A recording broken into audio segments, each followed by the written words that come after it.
I think Breanna started a new meeting. Or okay. Oh no, here she is. Okay. Hello. Hi. Hi. There was two meetings on my calendar, so I think I was in the wrong one. Oh, that's odd. Okay. Well, thank you anyway for joining. Are you okay if I give a little bit of an introduction? I'll actually yeah, recording if I can. Yeah, that's perfect. And okay, good. So welcome everybody. This is our kind of kickoff soft launch of the seminar program. That's part of HAAG. And our first presenter is kind of our commander in chief here, who is Breanna. So she supports pretty much all the teams of the research. She has research of her own to talk about. So I was kind of thinking, Bree, maybe you could give a rundown of like what you're doing with the McGrath Lab and who you're working with, like professors and such.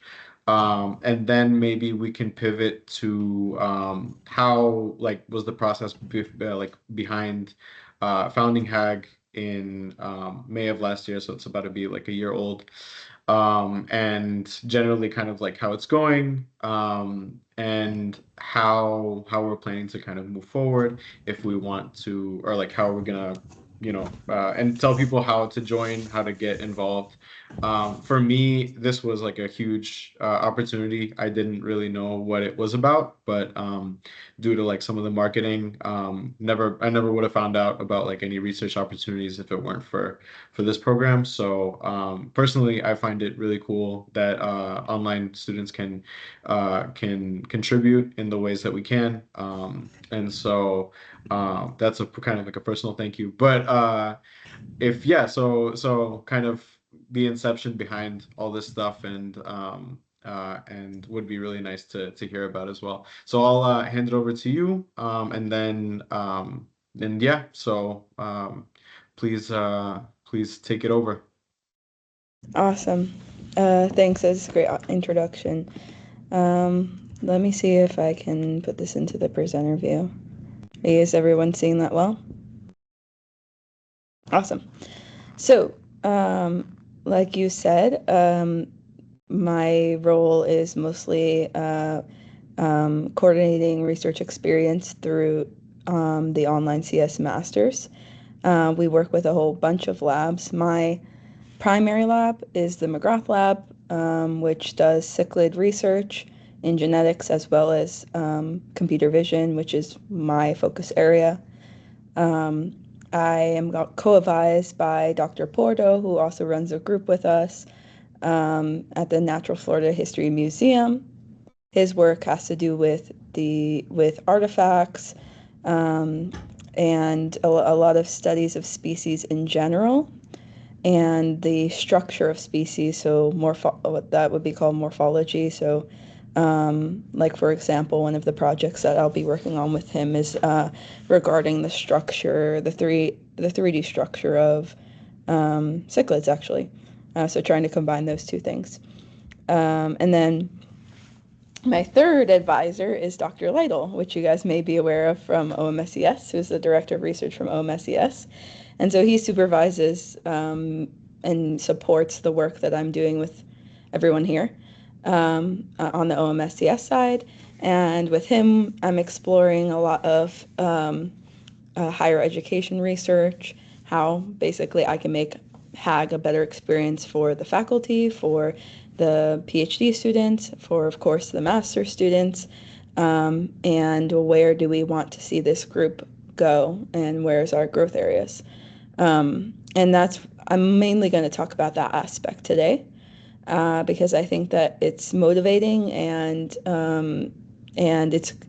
I hope that a lot of the OMSES side student side will see this as a way of understanding better how we got started, who we are, and where do we want to go from here, which is kind of an open conversation between also the needs of the OMSES students. So starting with this concept of making interdisciplinary computation accessible. That's really what HAAG does. So there's a lot of kind of choke points in science. And especially if you try to work in interdisciplinary science, you will notice this pretty quickly. A lot of people love interdisciplinary research, and it can be the most rewarding kind of research, and it can be very engaging for everyone who does this kind of research.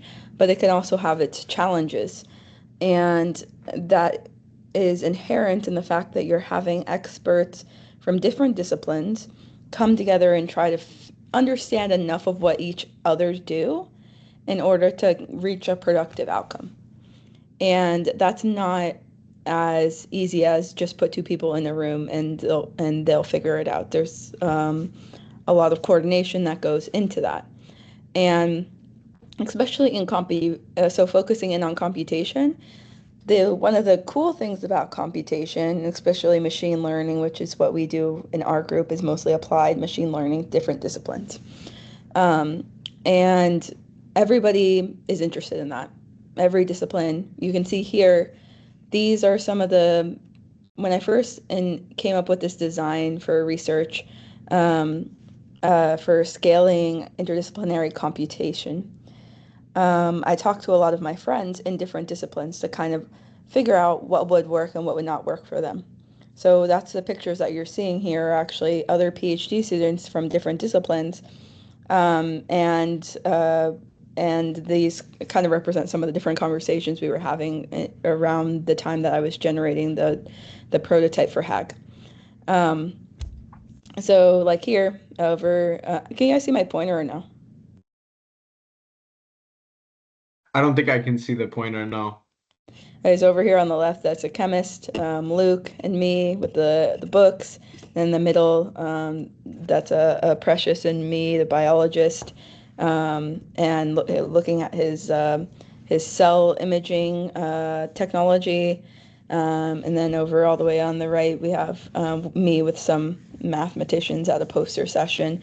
And so that kind of encapsulates like what are the broad spectrum of where we might go in terms of engaging.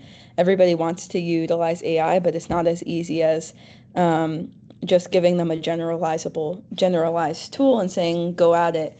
There's work to be done in terms of making those advances in technology accessible to people in different disciplines and really listening to what their needs are, and developing projects that correlate and actually get the tools that people want to use.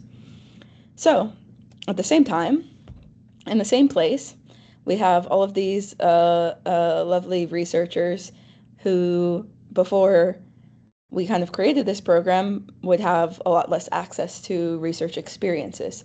So we have literally thousands of students in the OMSCS program, and that can pose its own difficulty when you say, how can we create equality between in-person and online student experiences?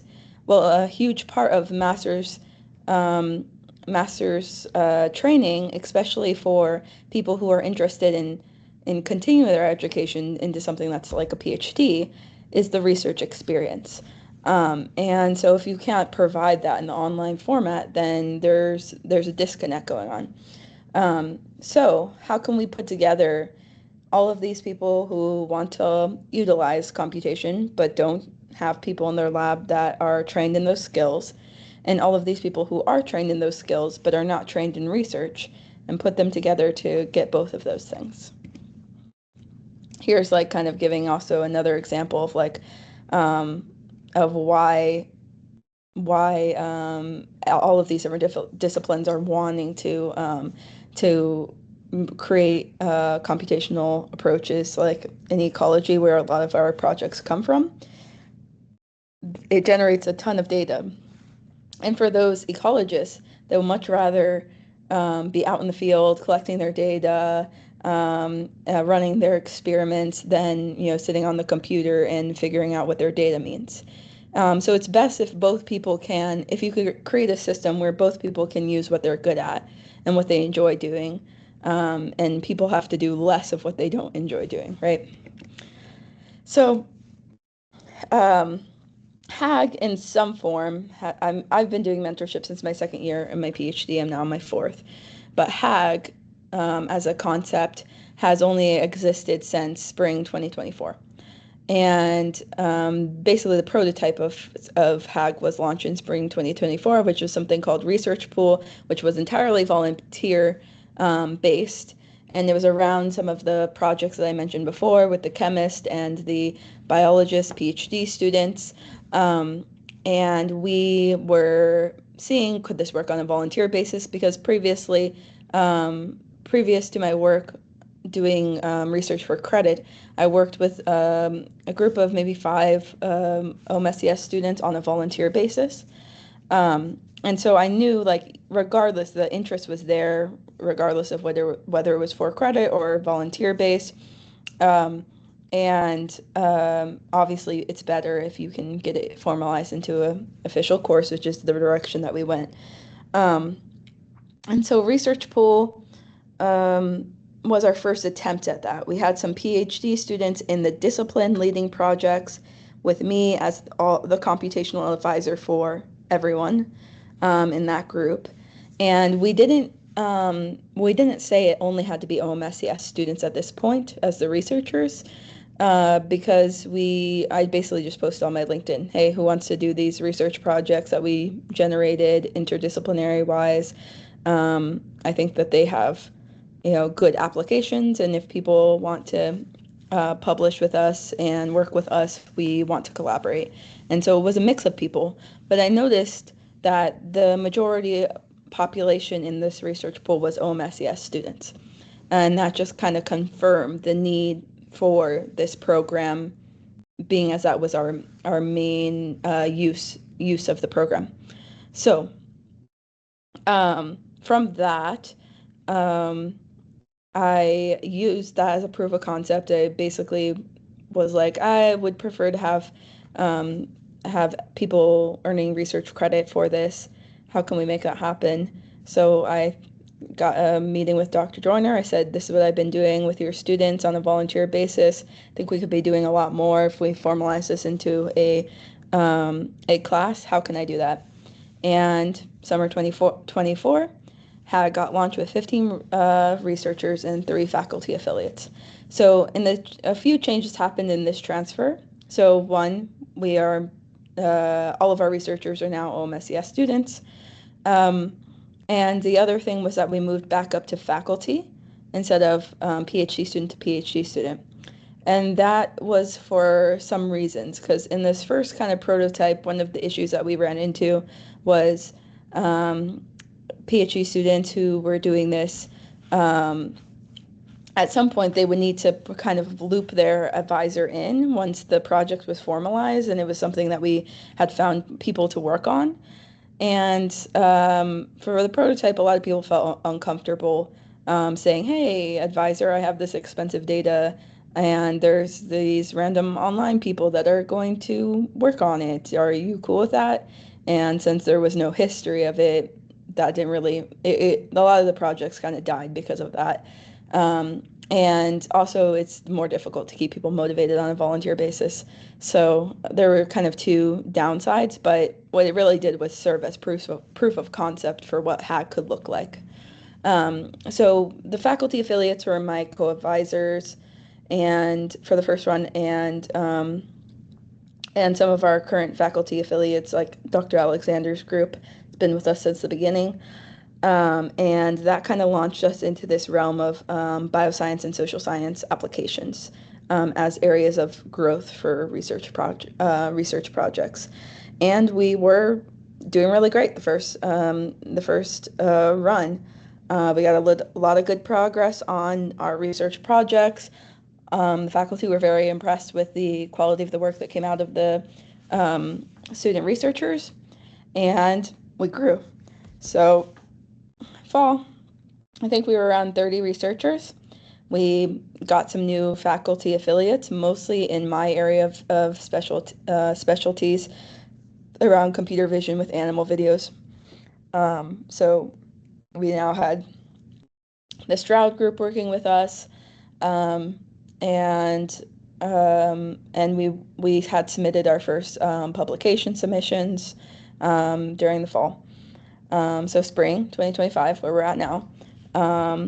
We're now at around 45 researchers, and we are finally getting back to where we started, coming full circle with the integration of the new computational advisor support. Obviously, at 15 researchers with only me on the computational side, we're a little stretched thin. We get even more stretched thin when you go into fall with 30 researchers and me trying to be the point person for everyone. Thinking about the OMSES student experience, the number one thing that people want at a research experience is relational, and they want to develop relationships amongst other researchers. And so by making my face not the only face on the computational side, bringing in PhDs and postdocs to support research efforts and being very intentional about that, we can give PhD students and postdocs the opportunity to learn how to be good mentors. And we can also improve the experience of the master's student who would like more support on their projects from these experts. So it's a win-win. And we're also helping out the faculty because now the faculty have more support in the form of these PhD students, and everybody's happy because everybody's publishing together. And we expect to be around 6 missions by end of this semester. So where are we going? Oh, I should have put this as wrong. I meant to put fall 2025. So summer will be operating similarly to how we are, but the exciting new initiatives that's going to launch next fall is our project management training. So that will be in combination with and in collaboration with Dr. Lytle and Dr. Alexander, from Dr. Alexander being from the business school, Dr. Lytle being from OMSES. There'll be a cross-listed elective course between online CS and the MBA program, and they will be examining project management structures to support HAAG operations. So that will be the next frontier with HAAG. So I'm going to talk a little bit more about that, but first, a call to the audience. So one of the things we think about when we are thinking about what structures are going to support all of the people who operate in HAAG is what are the strengths and weaknesses of our players. Basically, what can when we are working in this interdisciplinary space, we always have to think about what do people know and what do they not know. So to my audience, speaking about computational versus our subject experts. So if we're talking about our computer science master students versus our faculty or lab managers, anyone who's on the application side, what are the differences between those two populations from your perspective? Does anyone want to answer?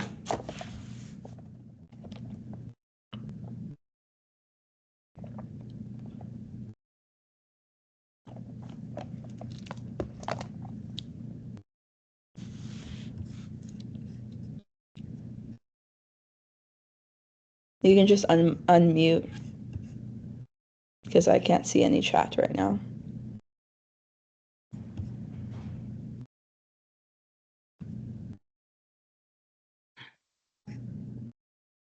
They might be, yeah, because it's like a webinar, so it might not be unmutable, but I can ask in Q&A. Let's see.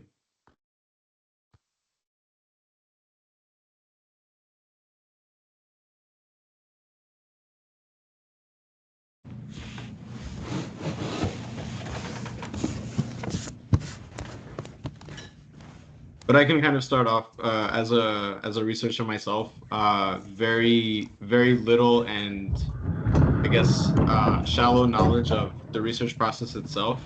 In my undergrad, I only had the opportunity to be an RA for a professor, so not a lot of like independent actual project contribution, just kind of very like one-on-one relationship. So anything to do with publication, writing papers, anything to do with that was like very limited for myself. That's actually a point that I'm going to touch on later, but that's also a good point. Um, but what do we think about the application person? What might they know and what might they not know that the computational person would know? It goes both ways.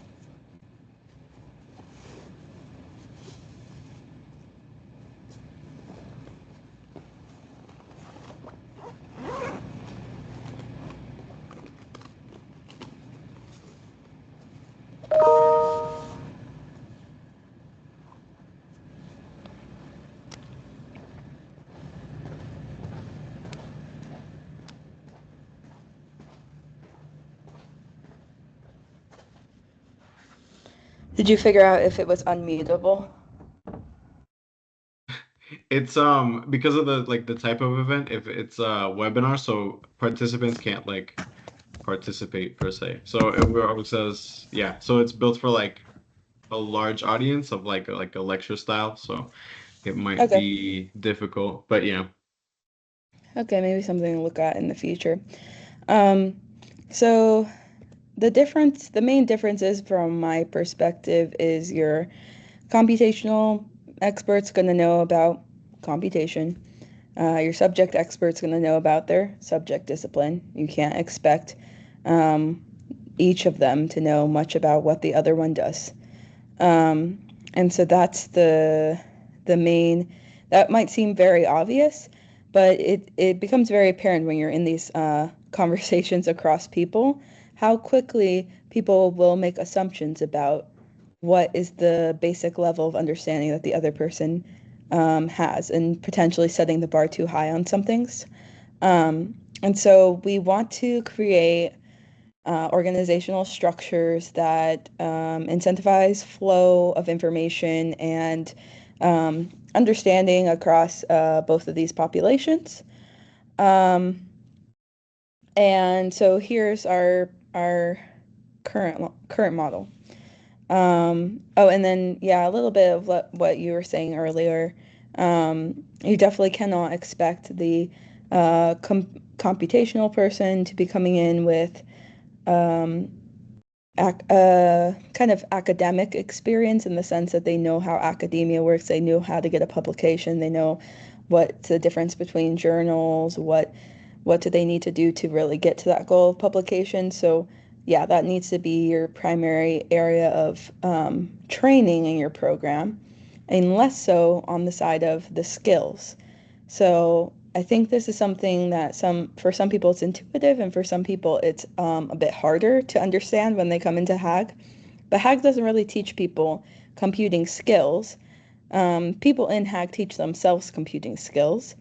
What HAAG teaches people is how to get to their goals of publications and tool generation in this collaborative environment. So if anyone asks, like, am I going to teach someone this specific machine learning technique? No. That person might learn how to do that on their own in their own independent study. And then there might be some question and answer that goes towards the computational advisors. That's necessary for the means to the ends of generating the tools and generating the publication. But it's not a traditional class in any sense that that you have a set chapters or syllabus materials, and so that's something that is a cultural shift from the traditional classroom environment that you see when you're coming into HAAG from the OMSES experience. So how do we create all of these research opportunities for the OMSES students at scale?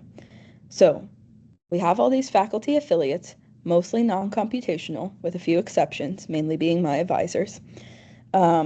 And they have all of these ideas in their heads for different projects that they want to happen. But in the way that they have projects in their heads, it's like of their understanding of what they could do with machine learning, what what could make their life easier, basically. Maybe they have a bunch of videos of birds, and if they could automatically get something out of those videos, it would make their life easier. Maybe they have a bunch of legal documents, and if they could automatically get something out of the legal documents, it would make their life easier.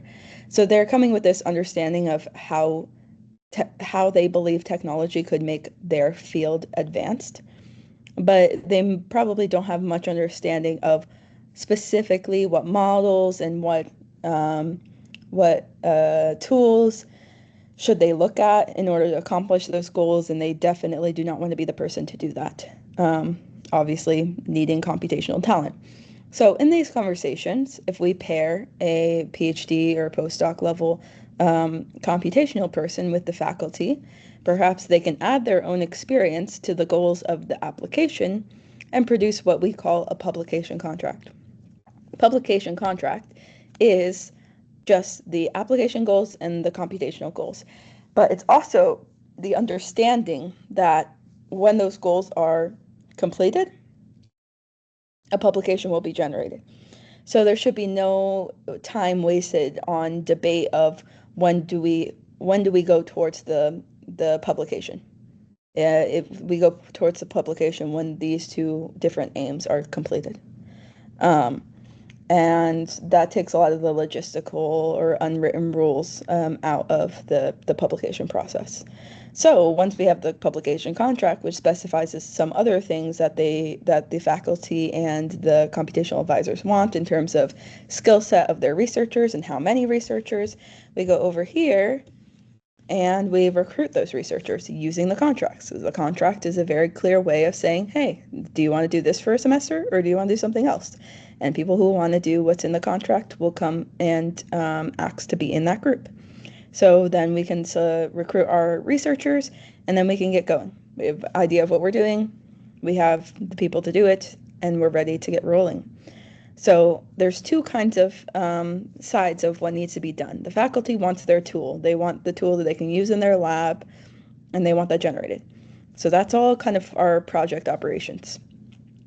There can be some revisions that go on with that based on the user's input, the user being your faculty affiliate in their lab. Then you also have your publication. So the intersection of these two operations is not a circle. There are some things that you do for the project that might not go in the publication. There are some things that you do for the publication that aren't necessary for the generation of the tool. And so they are connected, but not completely aligned goals. And so we put more support, and hence that's why there's more steps on the publication operations, because, again, going back to our assumption, we cannot assume that the OMSCS master students are already going to come in skilled in this capacity. And so this is our main form of training. And so we kind of want to take them along the steps of how to get to their publication, which is their ultimate goal. Given that OMSCS researchers can stay for maximum 3 semesters, it's pretty feasible as long as we keep the scope and we keep alignment with our goals pretty clear, that we could get a publication out of the interest of the faculty member in about 3 semesters or less. So I won't go much into all the different documents, but perhaps if people have questions, I can circle back to that at the end. Here I talked a little bit about the difference between application-based and computationally based goals. So an application-based goal is on the application side, on the faculty side, what do they want out of their data? What do they imagine? Like in their head, most of the time, how I perceive how the application people look at these projects is they have a data, they have a black box, and then they have whatever they want to come out of the black box. And we're basically the black box for them. We have to figure out what that black box is and make that into a real project. But that's really what your application based goals are, or what are the things that they want to come out of the black box. And then the computationally based goals is the black box. So what is it, and how novel is it? How is it different from other things that have been done before? Like, why is there this need? So that involves a deeper exploration of the literature with your computational advisor, getting an understanding of how your tool that you're generating can be moving forward the field of science. And that's really where a lot of support goes into from your computational advisors, is getting you to understand what should those narrow goals be. On our operations side, we do a lot of collaboration, or we work a lot on PACE, and so PACE is a huge sense of support for this program, because we are an instructional unit, and we can do a lot of training through PACE's ICE cluster, and we develop like a lot of learning across the group for how to best utilize these structures. And that's part of something that we examine at a larger organizational structures, is this resource allocation and how we can do this better across the group, not only for the students, but also for recommendations towards the faculty. Remember, our faculty are non-computational mostly, which means that one of the other purposes that we have as a group is not just the research with the master students, but also a greater understanding, adjacency to computational approach for these faculty. Everyone wants to get into computation. They want to understand it at a high level. So we're also a bridge for their own understanding. Publication operations, here's an example of our project outline, and this is just one step in our publication pipeline, but you can kind of see here how it's getting the student researcher and reviewed by the computational advisor, and how it's supposed to get that group to the goal of the publication. The training should be such that for your methods, which is where you start, what is each action step that you need to get from data to publication? So every group pretty much starts with raw data. That's where every single project pretty much starts. What are each step in analyzing that data that gets you to some kind of user interface, some kind of user tool that is desired by that application? And thinking about each action as something that needs a justification. I also plan, if action fails, it talks about our contingency plan.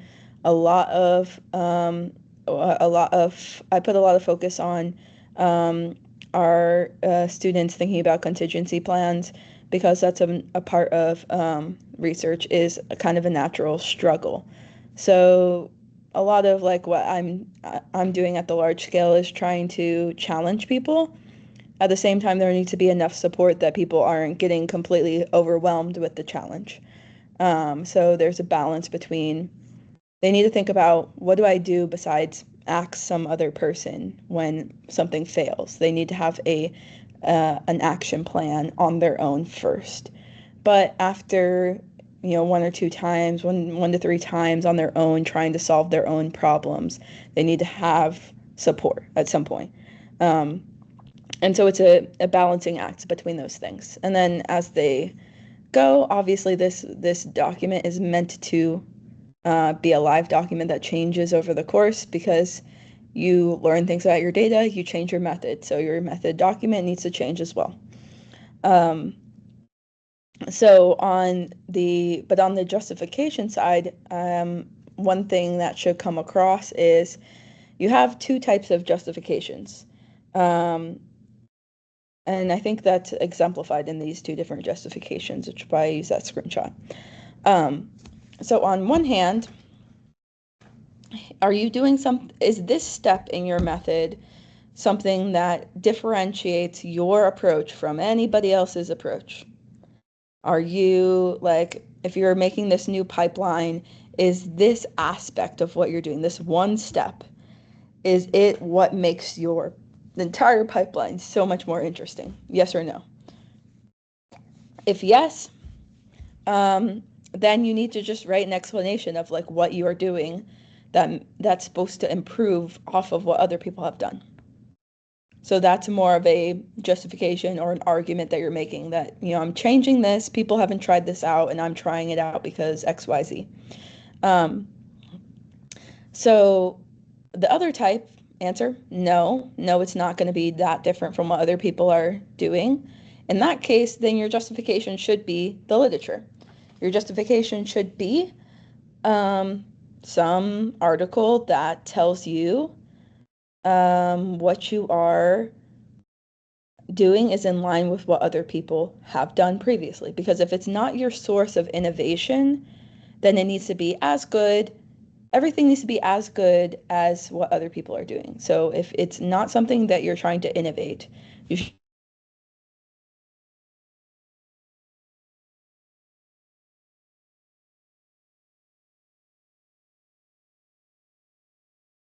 Looks like some technical difficulties.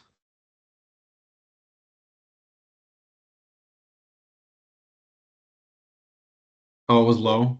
Mm.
Can you hear me?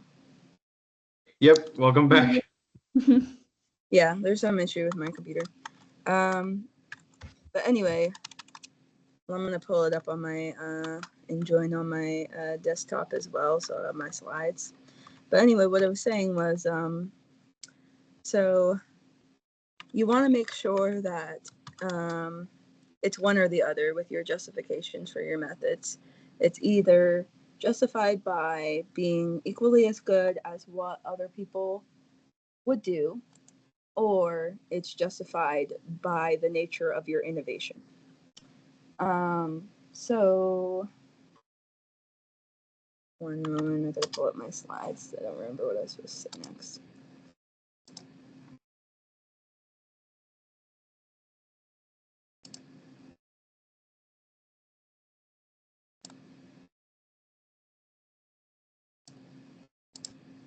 Okay, cool. So next I'm talking about your mentors and how we try to develop your computational advisors.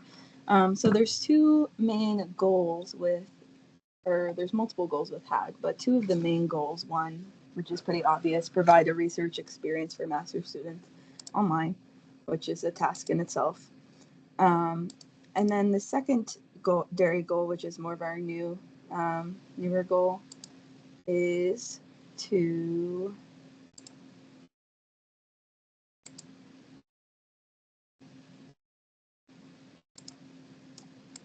you're seeing my screen now, right?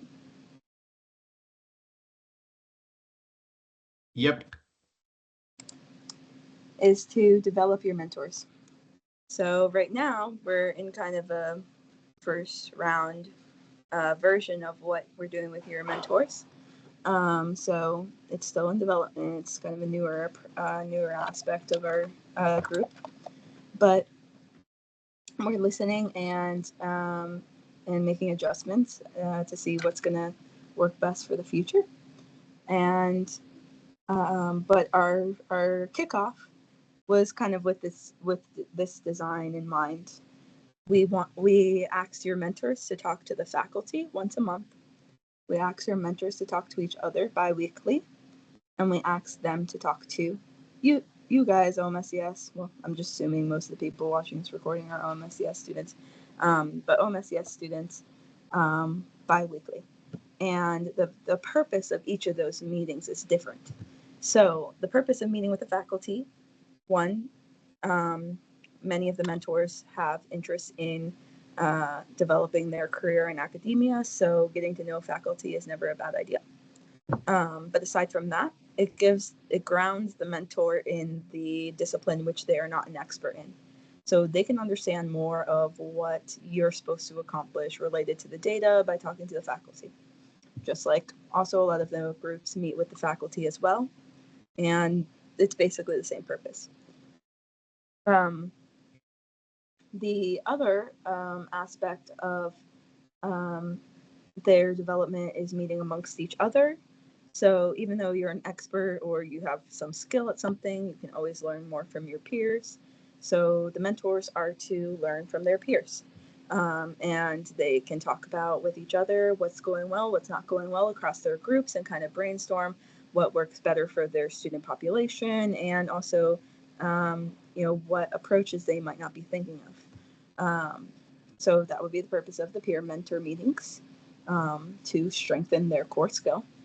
Then the mentor-mentee meetings is coming to that meeting with all of the knowledge that they generate from their peers and from the faculty member and from themselves, and assessing each week or each bi-weekly what the researchers have done, how that adds up into the overall plan and set of objectives that we have, and then doing task delegation for each of the researchers. So saying, okay, we're going to break this up to this person, to this person, to this person, and monitoring the success of that delineation.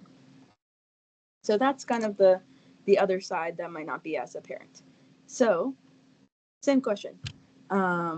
The computational advisors versus the faculty affiliate, what do they know? And what do they not know? And I'll just go ahead, because we've been on for a minute, I'll just go ahead and answer this one for everyone. So the computational advisors would obviously should know a lot about their domain of expertise, the computation, and that's the asset that they're bringing to the team. The faculty affiliate knows about their discipline, so same kind of dynamic that we have before between the master students and the faculty or the lab, the affiliate lab. But there's additional things around just being a mentor. So the faculty affiliate probably has more experience being a mentor than the computational advisors do. That's kind of the whole point of it being a mentorship training is, if everybody was coming in being a perfect mentor, there would be no reason for mentorship training. So we have unstandard amounts of training across your computational advisors in terms of their kind of project management skills, like how do they lead a meeting, how do they, do the best that they can to get the information out of the researchers to make the best judgments that they can about how to move the project forward. And so that's where I am focusing my time on what to do next with HAAG, is thinking about how we can train mentors to be better at that. And from my own experience and from what I hear is needed across the group.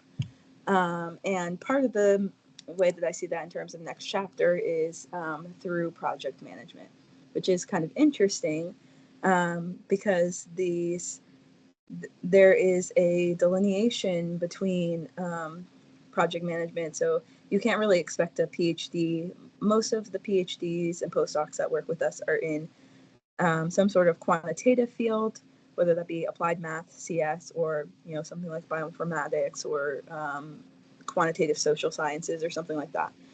Some sort of mix of analyzing data, something like that. But just because someone's good at those things, so math, CS, whatever, does not mean that they're going to know how to run a meeting. Those are not the same skill. But funnily enough, our OMSES researchers work at various places, and they might have a ton of project management skill that their researchers or their advisors might not have. So it's kind of an interesting situation where it's like, if we were talking about mentoring undergraduates, we wouldn't have that dynamic. But people having more or different types of skills is always an opportunity, not a challenge. So we're planning this launch of this cross MBA CS course where they're just going to be taking a look at the project management initiative. So they're basically going to be doing the same thing that HAAG does, where they're working on a research project, but their research project will be a project management initiative that they will monitor the effectiveness over the course of a semester. And they're going to look at things like student excellence, which is like, are students performing well in their projects? How can we get more people to be doing better at their projects? And are they happy with their experience? Project communication, how do we transform our technical language into generally understandable language? How do we get the word out there about the kinds of offerings that we have, not just for OMSES students, but for the broader scientific community? And what kinds of relationships do we want to build with HAAG? Because it can go further at engaging our stakeholders than just like what we're doing now kind of internally. And then resource management, I touched on that a bit with PACE integration. There's a lot to be explored with how allocate different kinds of resources. So resources can be skills sets, which we've talked a lot about today, but resources can also be your physical GPU resources, a lot of things tied to that. And then, of course, faculty relations, computational advisor relations is kind of along the same vein. But one of the best ways for us to grow as a team is just to make sure that we are meeting the expectation of our faculty advisors. And that's actually one of the main grading criteria for this course, because that's how we keep faculty engaged, and that's how we keep projects going. So the main motivation for excellence in this course is satisfying the needs of our collaborators. So we want to continue to do that. We want to continue to innovate in ways to do that better. So that's basically our next chapter, and there'll probably be something after that. So now I can probably take questions if there's time for that. Yeah, so I can try to moderate a little bit. So thank you so much for the overview. I actually learned quite a bit. I didn't know that about the future of project management is going to be taking place in our program, so that's really cool. So the first question I have lined up is that even though HAAG is aimed at OMSCS students, I know, like, personally, there's a few people who are working full-time but still have a connection to either Atlanta or just geographically. Would it be possible to collaborate with on-campus research groups if there's an opportunity for that? Well, we do collaborate with on-person research groups, but not usually in computation. Like, all of the faculty affiliates, like you work with Stroud and Canon, those are both two different labs. It may not be apparent to what extent we collaborate with people outside of faculty, because most of the time, currently, faculty don't really refer us to their PhD students as much yet, and that's in terms of like working one-on-one with more lab members to lab members. But we're seeing a little bit of that with the Freeman group, who now has Pranav, who's really cool, biology PhD student who collected all of the data that we're analyzing. And so he's very involved with the computational advisors and with the researchers. And I want to see going forward, I want to see a lot more of that. I think that the best innovation in our group is going to come from people kind of researcher to researcher level, whether that be PhD researchers, master's researchers.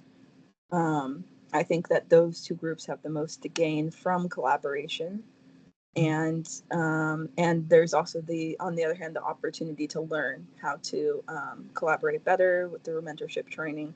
So that's my focus in terms of growing our collaborations. But in general, I if people are excited about what we do, I don't say no to collaborating with them. That's bad practice.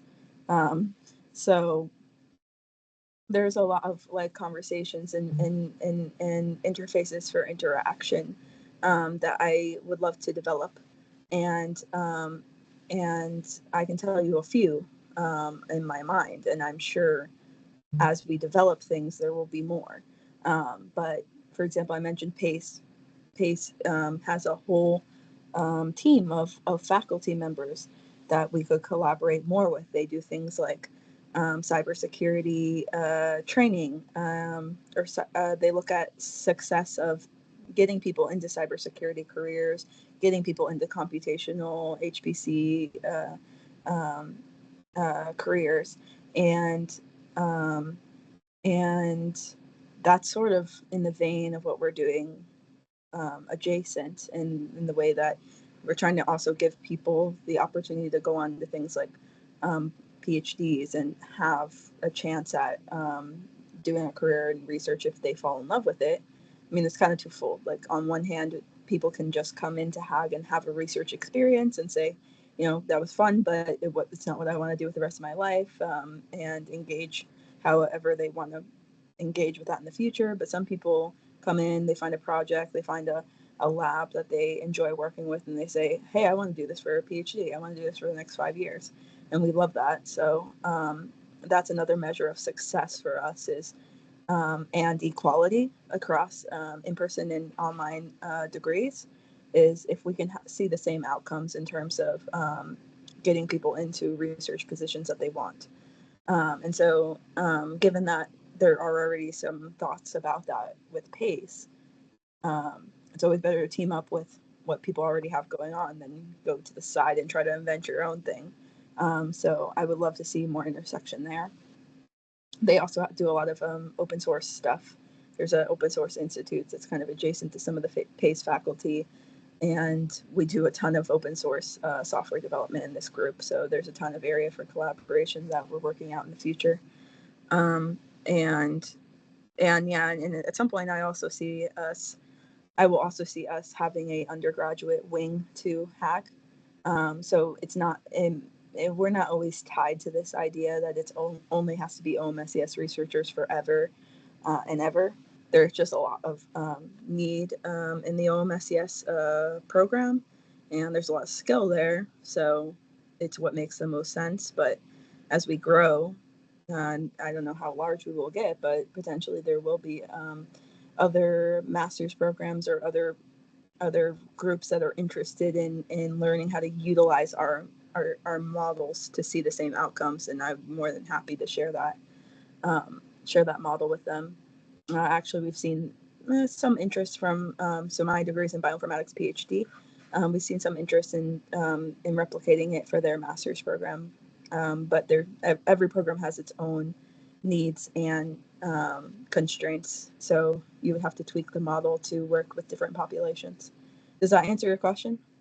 Yeah, more than enough information there, and also just like to add on, so my advisor, who's Dr. Porto, he's also from USF. So there's the kind of benefit of having this program be accessible, kind of regardless of geography, is kind of both ways that you can we can interact with people who aren't just Georgia Tech based on campus. So that's a really cool I guess side benefit to the program.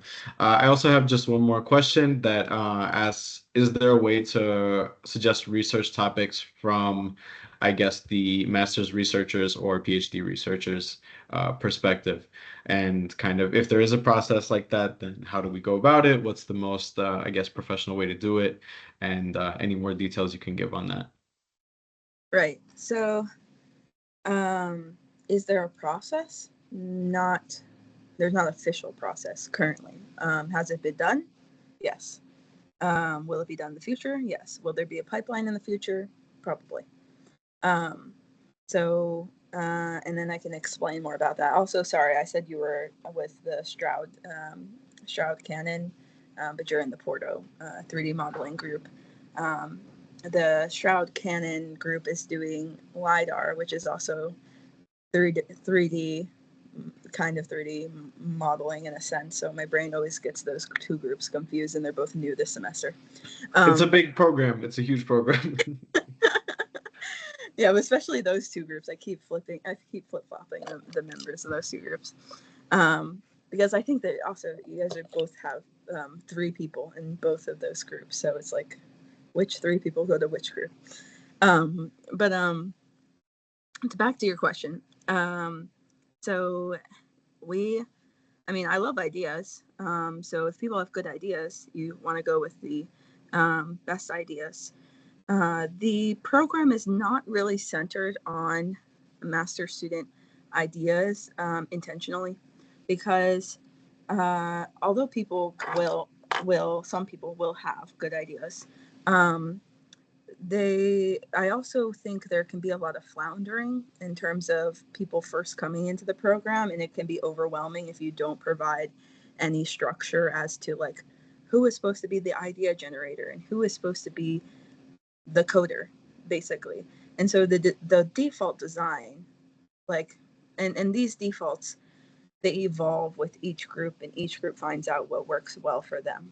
But basically how I set up HAAG is I say we have a structure, and this structure exists basically so that if an advisor or a student is confused, we go back to the basics of how the structure is supposed to work. But if a group is working good, then you don't break or you don't try to fix something that's not broken. And so we set up the design intentionally that is mostly based on responsibility. It's a responsibility of the computational advisor to delegate the task, to listen to what the master researcher has done and their thoughts about how to move things forward. But ultimately, it is the job of the computational advisor to take all that information in and transform it back down into tasks that are doable by the researchers. So that's not the responsibility of the researchers themselves. Do the researchers sometimes do this for themselves? Do the advisors sometimes listen to what the researchers say and say, oh, I think next week I should do this, and just go along with it? Yeah, a lot of times they do that, and a lot of times that's fine.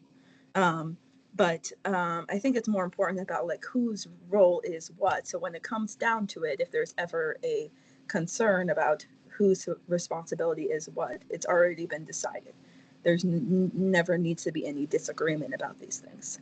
And in general, it's also good for people to know when it comes down to the reaching their goals. Ultimately, the computational advisor and the faculty affiliate are guiding the researchers towards the shared goal of the publication. And so they need to make the assessments of whether or not those ideas are getting the researchers closer towards that shared goal. And so that assessment, so the ideas can come from anywhere. But there's different responsibilities in terms of who's supposed to do the work and who's supposed to decide what work gets done. And that's just the current framework. And maybe it evolves in the future. I mean, we already have HAAG leadership where it's been driven by 3 awesome OMSCS researchers who want to continue to do their PhDs and are now taking up leadership roles. So they also have some say in what direction these publications go in as well, although they have their own projects right now. But yeah, in the future, we'll definitely see more of it going both ways. And I've also had this question before where student researchers have wanted to pitch their own ideas and their own directions of projects, and we're not against it, but it would probably be more difficult if it's not associated to any existing lab, just because of the support structures that we are trying to provide for each of the projects. So right now it's kind of ad hoc. Like if people come up with good ideas, good deviations, we encourage that from, like, you can see this right here on the computational advisor side, new project ideas right here in the bottom, because the better project ideas are going to come from the interactions between the student researchers and their peers. We expect that to happen. And the faculty largely are very supportive of moving in new directions.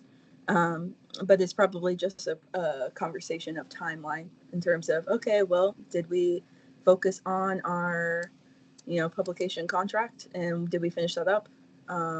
Is there still researchers that are hanging around, want to keep doing research, and we want to go in a different direction? 90% of the time, if everybody's on board with a new direction, then the faculty is also going to be on board. So yes, but also it does kind of happen in this ad hoc fashion, if that kind of makes sense. Yeah, absolutely. So it's not as we don't have like a pipeline yet, but I think, as is natural with, I guess, research programs in general, like based on the relationships we form, we expect to develop that side of things. One I guess kind of closing question for me, because we're a little over on time. Are there any plans to either visit other universities in the area, or kind of expand this to some other institutions, like through marketing or whatever it might be? Yeah, so expansion has been really easy, honestly. Like there's a lot of need, so a lot of a lot of my recent conversation with mainly the new projects are have traditionally been done by me in combination with the faculty, and the most frequent form of that is faculty referring other faculty to us who have similar data needs. So if you look at our project types, Dr. Bordeaux, Stroud, Freeman, they all know each other, and they work in ecology, and they have similar data types, different animals. So there's a very natural growth progression that comes out of that. So along those lines, it's pretty easy, or not. It's pretty doable for us to grow. But I know there's also some interest in diversifying the types of projects offerings that we can bring to the table. I would like to see in the future more social science options. Right now, we are imbalanced because we have a lot of computer vision, animal biology stuff, and one business NLP team. And we get to have a lot of groups underneath that NLP team, and Dr. Alexander's great. But we want to be a little bit more balanced in terms of providing those social science experiences and bioscience experiences. And so I am looking to grow our social science wing. Also, we get a ton of interest in those projects on both the computational advisor side and the student side. So people want to be in those groups, and there's more need for developing projects for people on social science, and probably NLP as well. So it's a different application and a different method type. So there's definitely going to be growth there. Another place I have had requests for growth is biomedical. Like on the computational advisor side, a lot of people do medical adjacent work. We don't really have any medical per se projects. And Georgia Tech has a lot of strong engineering research going on. So there is potentially a opportunity for collaboration with biomedical engineering faculty or engineering in general as another outlet for diversifying our project type. So we have a lot of ability to do that. I think the sticking point and why we're focusing so much on project management might not seem as apparent from the student perspective, but it really is the strong point, because if you're thinking about going from just me running all the projects to a bunch of other people running the projects, it's fine and it improves the process, but it's going to have a lot of pain points unless you can standardize that experience from the mentors to the students, which when it's just me, obviously it's standardized because I'm the same mentor and I'm mentoring everybody, so it's standardized. But when you have a bunch of other people working on one project, it's completely unstandardized. So getting a standardization of the mentorship experience that the researchers are receiving is crucial to our ability to expand this program. Does that make sense? Yeah, absolutely. No, I think the consideration of scale is kind of has been important since the inception of HAAG. So we would expect that obviously to continue as the group expands. And I think with that, we are kind of wrapping up. So it's around 8 p.m. where you guys are. So thank you so much to anybody who joined. I know it was like really short notice. And the recording will be available pretty soon. I'll try to get it up on if not YouTube, then the common channels that we have running. And yeah, I personally, and I'm sure everybody on the call and people who are going to see the recording, really appreciate all your insight on basically what ends up being your kind of baby project that turned into this huge thing. So we're really appreciative. I know me and the other people in the team, and my research team, as well as my the seminars team, really appreciate the opportunity to contribute to research, even for either for a little bit or a lot of bit. So we're really we give the program 2 thumbs up. So Awesome. hopefully that gives you a little bit of a sample size of what's going on with us. And yeah, so there will be other events and seminars scheduled soon. I think we have 2 of them that we're just trying to schedule that we got responses back. So, and those will be with a little bit more notice, obviously. So, thank you so much, and we'll be back in touch with more events pretty soon. Awesome. Thank you, everyone. I'll just end on also, I forgot to mention, you reminded me before. If people want to reach out, you can feel free to reach out to me or our admin, which is listed on our HAAG web page, with questions about the group and curiosities about the things that I've mentioned today. But yeah, it's really great to be able to share kind of my ideas around HAAG. Given that we are including more people, I don't have as much opportunity to get that one-on-one exposure to everyone that's working on the team. And so this is good not to kind of lose the big picture of what we're all trying to do here. But what I kind of say is that actually people come into HAAG and they don't have any feelings about, when they leave, they don't have any feelings about Bree. That's okay, because it's more about the experience that they get from their faculty affiliates, that they get from their computational advisors, their team leads. And I'm just here kind of in the background now, orchestrating that process. So that's really what it's all about.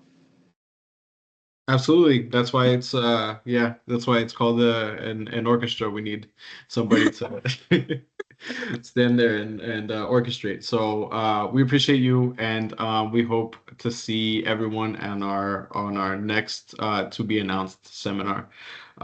So with that, I'll bid you guys a good evening, and hope to stay in touch. Awesome.